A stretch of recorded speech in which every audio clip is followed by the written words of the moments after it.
Legal reporter के सभी video को देखने के लिए लीगल रिपोर्टर को सब्सक्राइब करके बेल आइकन बटन जरूर दबाएं।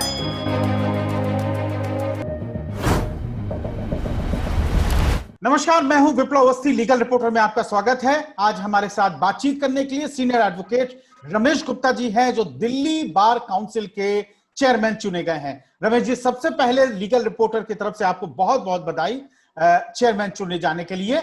पहली प्राथमिकता, मेरा पहला क्वेश्चन आपके साथ ये होगा कि एडवोकेट्स को लेकर बतौर चेयरमैन पहली प्राथमिकता आपकी क्या होगी? देखिए, जैसा आप जानते हैं कि पूरा हिंदुस्तान कोविड-19 की वजह से बहुत स्ट्रेस में है। इसी तरह दिल्ली के सारे लॉयर्स भी काफी इकोनॉमिक स्ट्रेस में है, और न केवल इकोनॉमिक बल्कि साइकोलॉजिकल स्ट्रेस में भी है। अभी थोड़े दिनों पहले दिल्ली हाईकोर्ट ने कोशिश की कि कुछ फिजिकल कोर्स शुरू किए जाए, सारे डिस्ट्रिक्ट में भी, हाईकोर्ट में भी। पर 2 दिन पहले 6-7 जो स्टाफ था हाईकोर्ट में कोविड पॉजिटिव पाया गया, साकेत में भी पाया गया। तो सबसे बड़ा चैलेंज तो अभी हमें ये लगता है कि जो इकोनॉमिकली स्ट्रेस्ड लॉयर हैं उनको हम कैसे मदद पहुंचा सके। बार काउंसिल के पास कोई सरकार से तो ग्रांट मिलती नहीं है। कोशिश हम कर रहे हैं कि सरकार भी कुछ हमारे को सहयोग दे, और हमारे पास जो अपने फंड है, ऑलरेडी हम कुछ जो लॉयर्स थे उनको पहले हमने आर्थिक सहायता दी है और भी देने की कोशिश कर रहे हैं। तो सबसे बड़ी प्राथमिकता तो ये है कि जो स्ट्रेस में लॉयर्स हैं उनकी हम किस तरह से मदद कर सकें, और फिजिकल कोर्ट खुलने में कैसे हम सहयोग कर सकें हाई कोर्ट का, ताकि फिजिकल कोर्ट भी खुल सके और कोविड से हम बच भी सके। जी रमेश जी, सुप्रीम कोर्ट और इसके बाद दिल्ली हाई कोर्ट ने भी तमाम याचिकाओं को सुना था। आपको याद भी होगा, दौराने कोविड भी ये याचिका लगाई गई थी कि आर्थिक रूप से जो कमजोर वकील हैं, जिनके लॉकडाउन के कारण जहां काम नहीं हो पा रहा है, उनके लिए एक बड़ा रिलीफ फंड की घोषणा की जाए। अभी हाल फिलहाल ही दिल्ली हाई कोर्ट के सामने एडवोकेट ट्रस्ट ने 1 करोड़ की धनराशि की भी ऐलान किया है।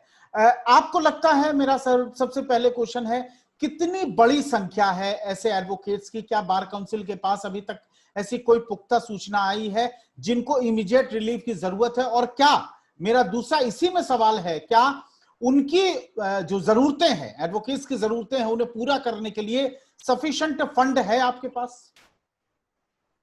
देखिए, मैं ये मानता हूँ, एक कोई भी लॉयर जो शादीशुदा है, अगर उसके बच्चे भी हैं या नहीं भी हैं, तो उसको कम से कम 20-25 हजार रुपया दिल्ली में चाहिए मिनिमम गुजारा करने के लिए। और कुछ ऐसे लॉयर हैं जो शायद एक भी पैसा उन्होंने इन दिनों में नहीं कमाया है। अब हम ये कहें कि हम 20,000 रुपये महीना ऐसे लॉयर्स को देंगे, तो मैं समझता हूँ कि उसके लिए हमारे को बहुत बड़ा फंड चाहिए। पीछे बार काउंसिल ने 5,000 रुपया लॉयर्स को दिए, 11-12 हजार लॉयर्स की एप्लीकेशन आई, उनको दिए। अभी भी कुछ और हम ट्रस्ट फंड से दे रहे हैं। एसोसिएशन ने भी अपनी तरफ से कोशिश की है। पर मैं ये समझता हूँ कि बार काउंसिल का अपना कोई आमदन का जरिया तो है नहीं, ना सरकार कोई पैसे देती है। हमारे को जो एनरोलमेंट से पैसा मिलता है उसी से हम करते हैं।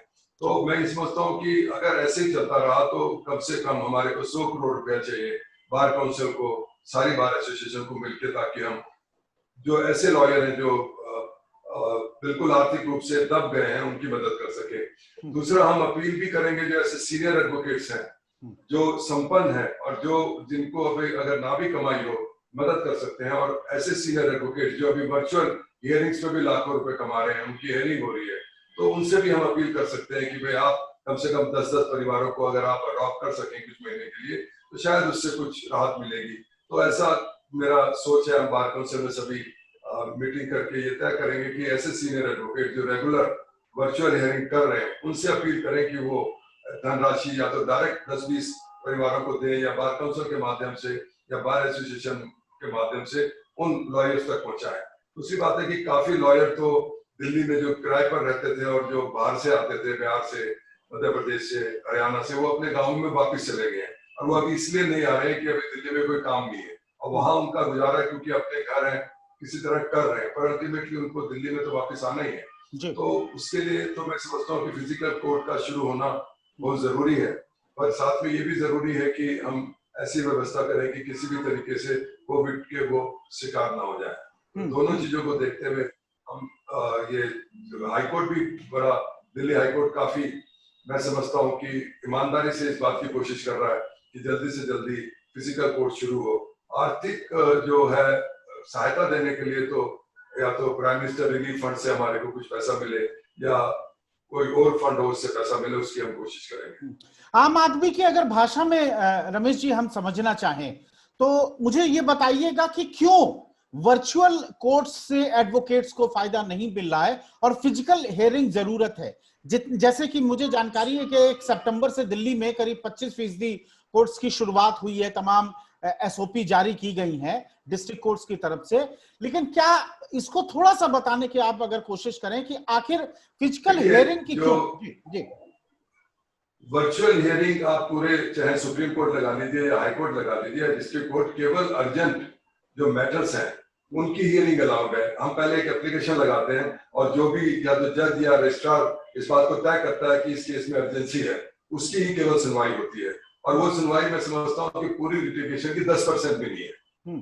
तो और जब अगर 10% भी हियरिंग नहीं हो रही है तो आप अंदाजा लगा सकते हैं कि कितने लॉयर्स को तो कोई काम ही नहीं मिलेगा। जो रेगुलर हियरिंग है 138 के केसेस है, मैट्रिमोनियल के केसेस हैं या और इस तरह के जो केसेस हैं उनमें तो लॉयर्स पेश ही नहीं हो रहे हैं, वो तो डेफर हो रहे हैं, डेटे लग रही है, तो उसमें तो लॉयर्स नहीं पेश हो सकते। तो इसलिए वर्चुअल हियरिंग में जो सीनियर एडवोकेट्स थे उनको तो बेनिफिट है। आज मैं अपने ऑफिस में बैठे हुए मैं चंडीगढ़ का भी केस कर सकता हूँ, बॉम्बे भी कर सकता हूँ, दिल्ली भी कर सकता हूँ। तो मैं तो चाहूंगा कि मेरे को तो वर्चुअल हियरिंग ही होती रहे। आप सुप्रीम कोर्ट में देखिए 10-15 सीनियर एडवोकेट्स जो पेश होते हैं और वो तो हो सकता है अच्छा पैसा कमा रहे हैं, उनको तो कोई तकलीफ नहीं, और वही फिर प्रेशर डालते हैं जजिस पे कि आप वर्चुअल हियरिंग ही रखिए। और दूसरी तरफ आप आम लॉयर का देखिए, वो टेलीफोन से कोशिश करता है कि बात कर सके, पर सिर्फ बेल मैटर्स में या कोई अर्जेंट हियरिंग में तो सारे लॉयर्स के पास काम नहीं आता ना, तो काम तो रेगुलर मैटर्स में ही होगा। तो इसलिए हम कहते हैं कि फिजिकल हियरिंग में रेगुलर काम भी शुरू हो। निश्चित रूप से वर्चुअल। लेकिन क्या आपको लगता है कि इस बीच जिस तरह का कोरोना का लगातार भारत अपने आप में एक तरह से नई ऊंचाइयां लगातार छू रहा है, क्योंकि लगातार केसेस बढ़ते जा रहे हैं, क्या उम्मीद है कब तक ये नॉर्मलसी ला पाएंगे? जी देखिए, दिल्ली के चीफ मिनिस्टर मिस्टर केजरीवाल ने बड़ा साफ कहा कि अब हमारी तैयारी है, अगर कोविड के केस बढ़ेंगे तो हमने व्यवस्था की है कि उनको हम ठीक भी करेंगे। और जब डाटा आ रहे हैं, मेरा ख्याल 92% लोग ठीक होकर भी आ रहे हैं कोरोना से, तो अब डर कर कितने दिन और जिएंगे? घर बैठे भी तो कोरोना हो रहा है, ऐसे भी केसेस हैं कि जो बाहर भी नहीं निकले फिर भी पता नहीं कोरोना कैसे हो गया।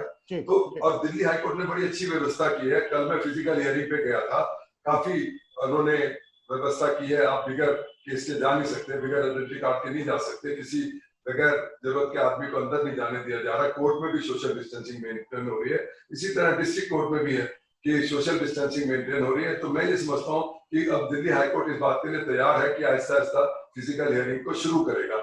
और मेरे को ऐसा लगता है कि अगर आहिस्ता आहिस्ता हमारा मन बनेगा और हम करेंगे तो हम इस कोविड के जो डिजीजेस से लड़ भी पाएंगे। क्योंकि अगर मान लिया इतने दिन फिजिकल हियरिंग नहीं हुई तो भी तो कोविड हुआ, लॉयर्स को भी कोविड हुआ, स्टाफ को भी हुआ, कुछ जजेस को भी हुआ, तो अल्टीमेटली इससे कितने दिन हम बचेंगे? तो जैसे मैं समझता हूँ चीफ मिनिस्टर ने कहा कि अब हमारी इसके लिए तैयारी है और इसके साथ हमें जीना पड़ेगा, कॉशियस रहना पड़ेगा। और लॉयर्स तो समझदार हैं और अब बाकी लिटिगेंट्स को अंदर जाने नहीं दे रहे। सबसे ज्यादा एक्सपोज्ड है स्टाफ, वो फाइलों को डील करते हैं, ये करते हैं, तो उनके लिए भी मैं समझता हूँ कि व्यवस्था हाईकोर्ट काफी कर रही है कि उनकी देखरेख ठीक तरह से हो और कोशिश ही हो कि उनका ठीक एग्जामिनेशन हो, और मैं समझता हूँ कि हो भी रहा है। एडवोकेट्स फंड को लेकर जो मुख्यमंत्री की तरफ से 50 करोड़ का एक बड़ा कॉर्पस फंड दिया गया, मैं हाल फिलहाल ही देख रहा था कि जो एडवोकेट्स के लिए ग्रुप इंश्योरेंस की बात थी, लाइफ इंश्योरेंस की बात थी, हेल्थ इंश्योरेंस की बात थी। अभी हाल फिलहाल ही जो हाईकोर्ट में हियरिंग हुई उसमें जो इंश्योरेंस कंपनीज ने प्रीमियम था उसको दुगना करीब तिगना कर दिया है। इस मुद्दे को लेकर हाईकोर्ट ने कहा है कि बार काउंसिल और उनके जो तमाम पक्षकार हैं वो इनके साथ बैठे हैं। इस पर बार काउंसिल क्या करने जा रही है? देखिए, अभी एक हियरिंग तो हो चुकी है, अभी दूसरी हियरिंग भी है, उसमें हमारे दो साथी जो है संजीव नसियर और मिस्टर खोसला ने पार्टिसिपेट किया है। उससे पहले मिस्टर केसी मित्तल जो चेयरमैन थे वो पार्टिसिपेट कर रहे थे। और कल चीफ मिनिस्टर से भी बात हुई हमारी, वो शायद जो इंश्योरेंस कंपनियां उनकी जांचती है कि एकदम 3 गुना उन्होंने प्रीमियम किया पहले कमिट करने के बाद। उनका कहना है कि अब जो रजिस्ट्रेशन हुई है कम लॉयर्स की हुई है, तो उस पर अभी सीरियसली चर्चा कर रहे हैं और कोशिश करेंगे कि वो जो है एक ठीक टर्म्स पर हमारे को इंश्योरेंस दें और हाई कोर्ट भी इस मामले में सीज्ड है। और हाई कोर्ट भी मैं समझता हूँ जुडिशियल साइड पे किसी इंश्योरेंस कंपनी को डायरेक्शन तो नहीं दे सकते कि आप इतने प्रीमियम पे करिए, it will be agreement between us. But हम ये उनको मनाने की कोशिश करेंगे कि जो रीजनेबल है प्रीमियम वही आप लीजिए, और पर उसमें टाइम लगेगा, क्योंकि वो सारी जो गवर्नमेंट की पॉलिसीज है या इंश्योरेंस कंपनी है, इट टेक्स टाइम। पर मेरे को ऐसी उम्मीद है कि इस महीने के आखिर तक कोई ना कोई इंश्योरेंस से समझौता होकर ये पॉलिसी लागू होगी। और हमने उनको बताया भी, आप इतना लॉयर्स में अभी तक हमारे पास जो डेथ केस है सिर्फ 3 या 4 डेथ केस आए हैं कोविड से रिलेटेड, बाकी जो केसेस है वो बीमारी से रिलेटेड आए। तो इतना उनका जो कहना था कि 200 लोगों की हो गई, सो वो गलत उनकी इंफॉर्मेशन थी। तो उनको भी हमने ठीक डाटा दिया है और ये उनको बताया कि ऐसे नहीं है कि लॉयर्स बहुत ज्यादा कोविड से डेथ हुई है, तो शायद इस पे रिकंसिडरेशन होगा। जी जी रमेश जी, जहां तक मैं जानता हूं और आपके बारे में लोग जानते हैं, क्रिमिनल मामलों में आप दिल्ली के one of the best lawyer समझे जाते हैं, सीनियर एडवोकेट भी हैं आप। मुझे ये बताइएगा, प्रशांत भूषण के मामले में जो सुप्रीम कोर्ट का आदेश आया, उस पर आपकी बतौर चेयरमैन क्या राय है? देखिए, अब वो जो सुप्रीम कोर्ट का जजमेंट आया वो तो एक फाइनल वर्डिक्ट है, और उसमें जो कन्विक्शन हुई और 1 रुपया का जो फाइन हुआ वो भी शायद प्रशांत भूषण जी ने कहा है कि मैं उसको जमा करा दूंगा या करा दिया होगा। उसके बाद शायद उस जजमेंट में ये भी लिखा है कि बार काउंसिल ऑफ इंडिया को भेजा जाए कोई डिसिप्लिनरी एक्शन के लिए, और न्यूज़पेपर से पता लगा कि बार काउंसिल ऑफ इंडिया ने कहा है कि दिल्ली बार काउंसिल को भेजा जाए। अभी हमने जजमेंट तो नहीं पढ़ी है और अकेला चेयरमैन इसमें डिसीजन नहीं ले सकता। वो जब भी मैटर आएगा बार काउंसिल दिल्ली के सामने, हमारा जो 25 मेंबर्स की काउंसिल है उसमें उसका डिस्कशन होगा, और मैं यही उम्मीद करता हूं कि बेंच और बार की डिग्निटी को मेंटेन करते हुए, इसकी जो गरिमा है उसको निभाते हुए हम सही फैसला करेंगे, अगर हमारे पे ये उत्तरदायित्व दिया गया है कि हमें फैसला करना है। चूंकि आप लंबे 4 दशक से वकालत कर रहे हैं, बार और बेंच को आपने बहुत नजदीक से देखा है, आप बार की राजनीति भी करते रहे और बेंचेस के सामने पेश होते रहे, फ्रीडम ऑफ एक्सप्रेशन को लेकर, और जहां तक जुडिशरी पे टीका टिप्पणी या किसी तरह उसको, मैं केवल टीका टिप्पणी की बात नहीं कर रहा हूं, केवल सुधारात्मक सुझाव की भी अगर बात कर रहा हूं, आपको लगता है कि उसकी एक लिमिटेशन होनी चाहिए, या बार को यह स्वतंत्रता होनी चाहिए, या आप जैसे एडवोकेट्स या बहुत से एडवोकेट्स को स्वतंत्रता होनी चाहिए कि अगर बेंच के मामले में कोई इस तरह की घटना घटित हो रही है, कुछ गलत हो रहा, तो उनको ठीक उठाना चाहिए वो मुद्दा? क्या आप समझते हैं? जी देखिए, अब वो जुडिशियल साइड पे एक फैसला हुआ है जी, और जैसे कहते हैं कि हम जज को क्रिटिसाइज तो नहीं कर सकते, हम उसके फैसले को क्रिटिसाइज कर सकते हैं। तो अब मैं इसमें व्यक्तिगत कोई अपना कमेंट नहीं देना चाहूंगा। इतना तो मैं कहूंगा कि कोई भी सिस्टम ताकतवर तभी बनेगा जब फ्रीडम ऑफ स्पीच रहेगी। अगर आप बार को दबा देंगे, जुडिशरी अगर बार को कमजोर कर देगी, तो जुडिशरी कभी ताकतवर नहीं रह सकती। और आप एक बात समझिए, जितने भी जजेस आते हैं वो तो बाहर से ही आते हैं ना, 7 साल या 10 साल या 15 साल की प्रैक्टिस के बाद आप जज बनते हैं। तो अगर बार नर्सरी अच्छी नहीं होगी तो उससे पौधा कैसे अच्छा निकलेगा? तो जो जजेस अगर स्ट्रांग होंगे तो तभी स्ट्रांग होंगे जब बार स्ट्रांग होगी। और अगर बार को कमजोर करने की कोशिश कोई एक जज या सारे जजेस भी करेंगे तो वो अपने आप में भी इंस्टीट्यूशन की कमजोर करेंगे। और एक बात मैं कहना चाहता हूँ कि जुडिशरी की सबसे ज्यादा रिस्पेक्ट बार ही करती है, लॉयर्स ही करते हैं। आम आदमी नहीं इज्जत करता, कोर्ट में जाके वो माय लॉर्ड भी नहीं बोलता, सर भी नहीं बोलता, वो तो किसी को कुछ बोल देता है। तो लॉयर्स ही हैं जो सबसे ज्यादा जुडिशरी की रिस्पेक्ट करते हैं, उसकी गरिमा को बढ़ाते हैं। और जुडिशरी को भी ये चाहिए कि लॉयर्स की गरिमा या बार की गरिमा को बना के रखें और एक बैलेंस क्रिएट हो। एक लॉयर जब तक होता है तब तक तो उसको लगता है कि जजेस गलत है, जिस दिन वो जज बन जाते हैं उस दिन उनको लगता है कि बार ही गलत है। तो ऐसा भी सोच नहीं होना चाहिए। और अल्टीमेटली हर जज को रिटायर होने के बाद या 62 साल या 65 साल में वापस बार में आना है। सब फिर बार में आके वकालत करते हैं और जब रिटायर होने लगते हैं तब उनको बार याद आती है। और पिछले 10-15 साल में, जैसे वो एक कहानी थी कि राजा ने रानी को भूल ही गया, 10 साल के लिए बाद में याद आया, तो उस टाइम वो बार को भूल जाते हैं। तो मैं ये समझता हूँ कि बार की ताकत ही जुडिशरी की ताकत है।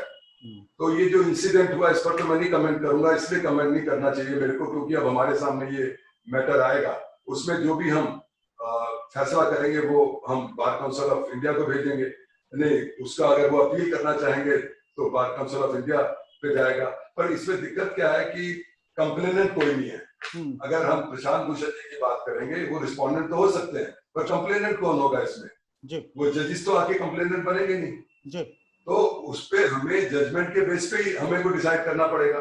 तो वो क्या प्रोसीजर अडॉप्ट होगा, कैसे होगा, ये काउंसिल डिसाइड करेगी। और मुझे ये उम्मीद है कि काउंसिल बड़ी समझदारी से और बड़ा रिस्पॉन्सिबिलिटी मानते हुए, क्योंकि ये जो भी केस का फैसला होगा ये एक प्रेसिडेंट बनेगा, तो मैं मानता हूं कि काउंसिल अपनी विजडम में ठीक ही फैसला करेगी, जिससे बेंच और बार की इज्जत बढ़े, कम ना हो।